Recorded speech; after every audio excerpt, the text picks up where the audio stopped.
Hi, my name is Madison C, and today we will discuss the similarities between salsa and meat. Did you know that according to MexicanFoodRecipes.org, salsa has been around since before the 16th century? Although the basic ingredient, the tomato, hasn't changed, there's many different varieties, and you can find it at almost any restaurant or grocery store.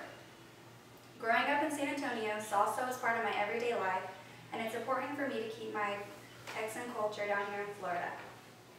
I grew up loving it, so I don't plan on removing it from my diet anytime soon. Every time I eat some, it reminds me a little of my hometown. There are so many types of salsa being created every day, like black bean salsa, corn salsa, mango salsa. It's almost impossible not to find some to love. Today we will discuss my similarities to salsa because of my Texan background, how easily I get along with people, and my red hair. Being from Texas, salsa and I share similar backgrounds. Although salsa is found throughout various states and countries today, the heart of Texas has a very strong Mexican culture. I have a Texan background that I'm very proud of, as does salsa. If it were up to me, I wouldn't have moved. Growing up in San Antonio, I've been eating salsa many times a week since I was old enough to eat it.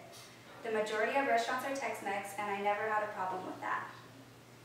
Moving to Florida made me appreciate all the food I grew up with. Going to Mexican restaurants or eating salsa brings me back to when I lived there.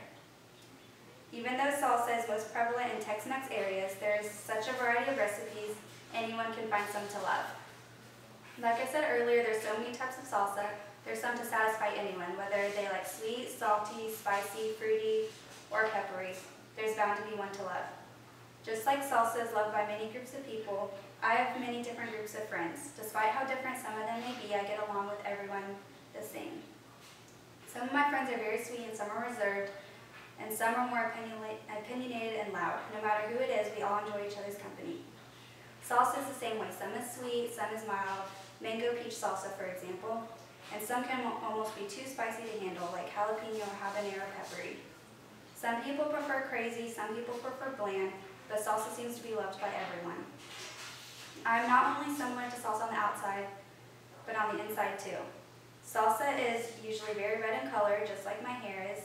I'm a natural blonde, but I like to keep my hair red. My favorite shade is a really bright red, and coincidentally, salsa is usually bright red. Depending on the spices, types of peppers, and other ingredients in it, salsa can be very bright red or almost a copper color. And my hair does the same thing. I usually keep it bright red, but sometimes it can be salsa or coppery or almost brown. In conclusion, I resemble salsa in many ways, both physically and mentally. Today we have discussed my similarity to salsa because of my Texan background, how I get along with everyone, and my always red hair. Salsa is much more than a tomato dip to me. There are so many different varieties to love and my cultural background and to learn about it. There are so many types of peppers, so many types of tomatoes that everyone can find some to love. Whether you like spicy, sweet, or fruity foods, there's salsa out there you're guaranteed to love. You just have to open your eyes.